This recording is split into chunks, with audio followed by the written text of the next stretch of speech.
Okay, we are going to want to look at the rational functions. And with rational functions, we've already discussed how to look for their asymptotes. With asymptotes, we have the vertical asymptotes, in which we talk about setting the denominators equal to 0. Remember, those are the things that make our denominators go to 0, things of that nature. Then we have the horizontal asymptotes, and those are the ones that we have to look at the degree of the numerator and denominator. And so what we're going to look at now is actually graphing graphing the entire thing.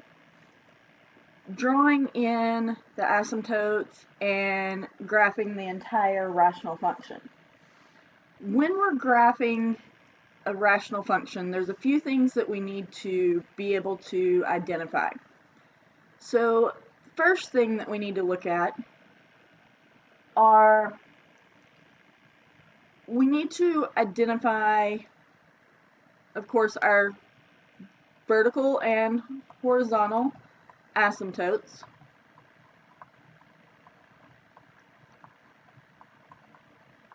And go ahead and draw those on our graph. And we put those in on our graph as dashed lines.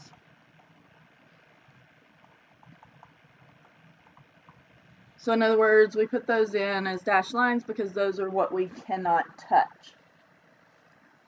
We also need to be able to identify our y-intercept.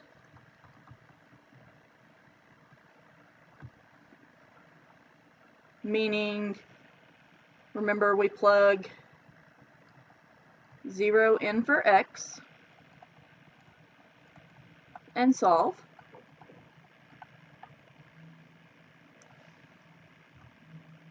We see if there is an x-intercept. Now, an x-intercept, most of the time, we set the equation equal to 0, and we solve. So basically what this one is doing is we set the numerator equal to 0 if there's nothing added or subtracted afterwards, and solve.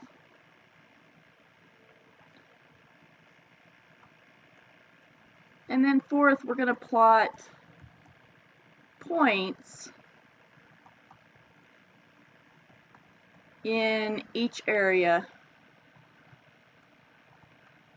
of the graph. So on each side of the asymptotes. So let's look at a couple of examples of this. Let's start out if we have f of x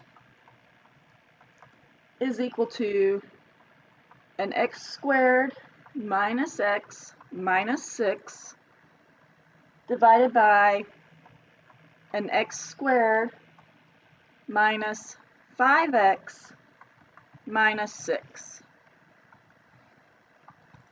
Now, a couple of things to remember. Do not just mark out your x squareds, your x's, your 6's. Those do not cancel out, okay? These things go as a single whole group right now because of the plus and minus signs. So let's look at factoring these out. and finding our asymptotes. So let's factor out this denominator. So let's look at our vertical asymptote.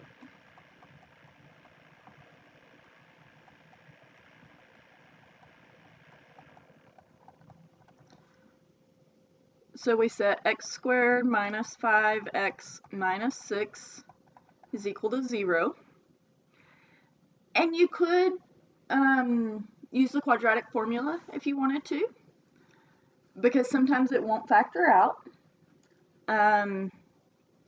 In this particular case, we can factor it out because I'm wanting numbers that will multiply to give me a negative 6 and add to give me a negative 5.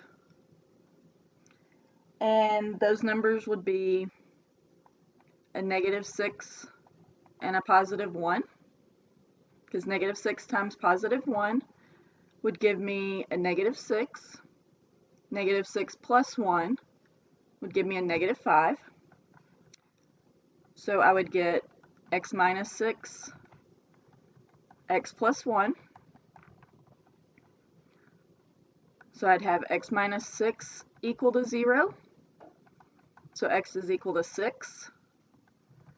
And x plus 1 is equal to 0. So x is equal to a negative 1. So my vertical asymptotes would be at x is equal to 6 and x is equal to a negative 1. So if I go over to a graph, I'm going to go ahead and put those in. We have a vertical asymptote at 6 and negative 1. So at negative 1, I'm going to draw a dashed line. And then at 6, I'm going to draw a dashed line.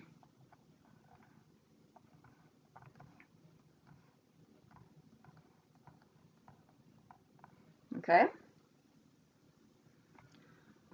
So there are my vertical asymptotes for this particular function. Then I'm going to look at my horizontal asymptotes.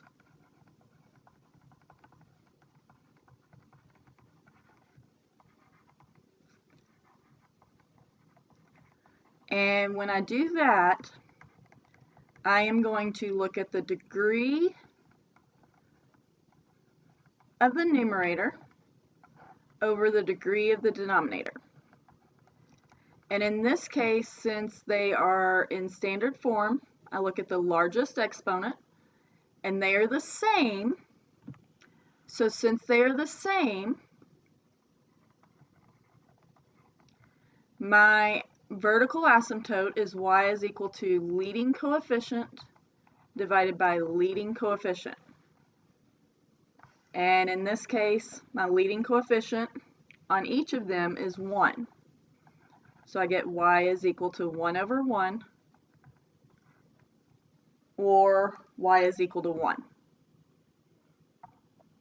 So I'll come over here and draw a horizontal asymptote at y is equal to 1.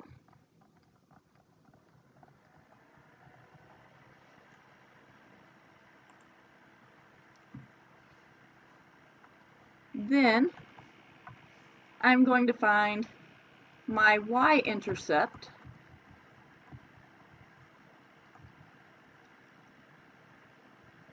and finding my y-intercept, that means I'm going to plug in f of 0, plug in x being 0.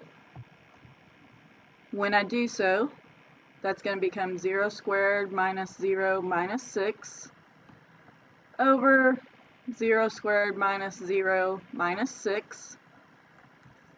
So that'll give me negative 6 divided by negative 6, which is 1. So my y-intercept is going to be at 0, 1.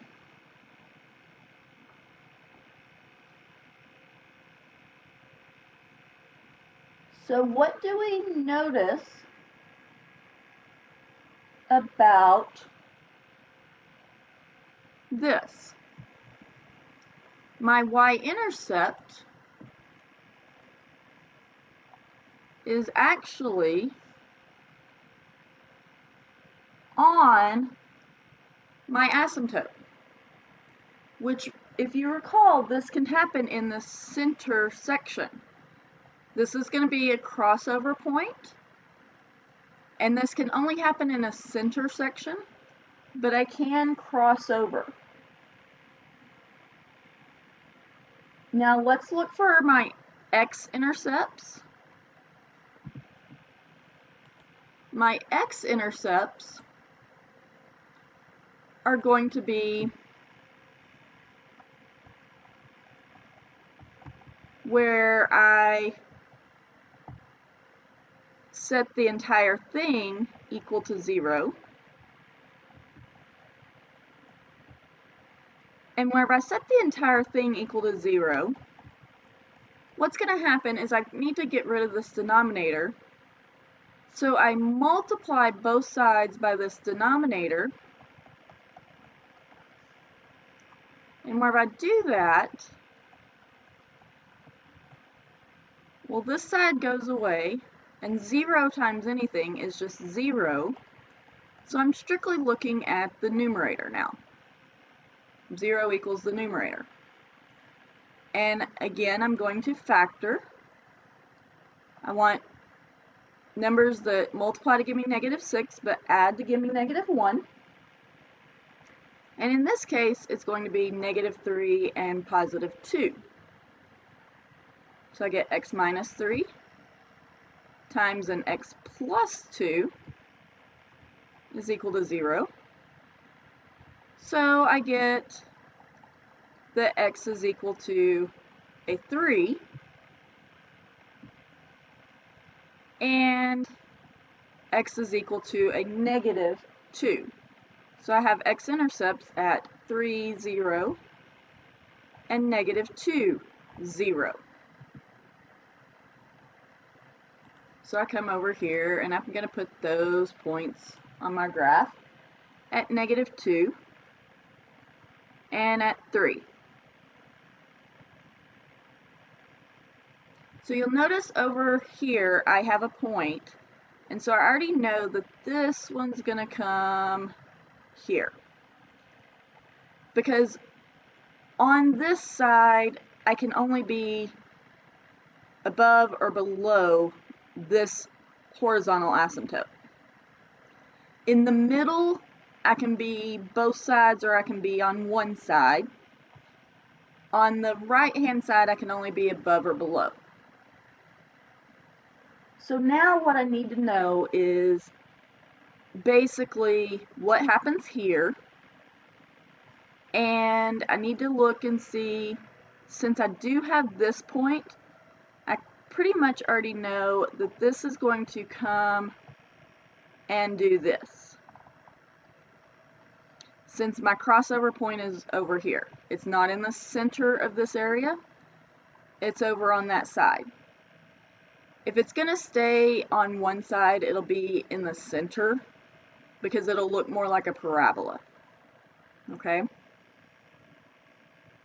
And then I need to know what's happening on this side. So I have a asymptote at 6. So I need an XY table at x being 7. So what I'm going to do is I'm going to find out what f of 7 is. That way I know what's happening on that side of the graph. So I'm going to do 7 squared minus 7 minus 6 divided by 7 squared minus 5 times 7 minus 6.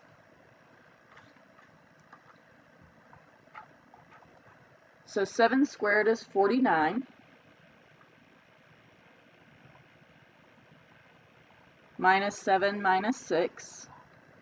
That's 49 minus 35 minus 6.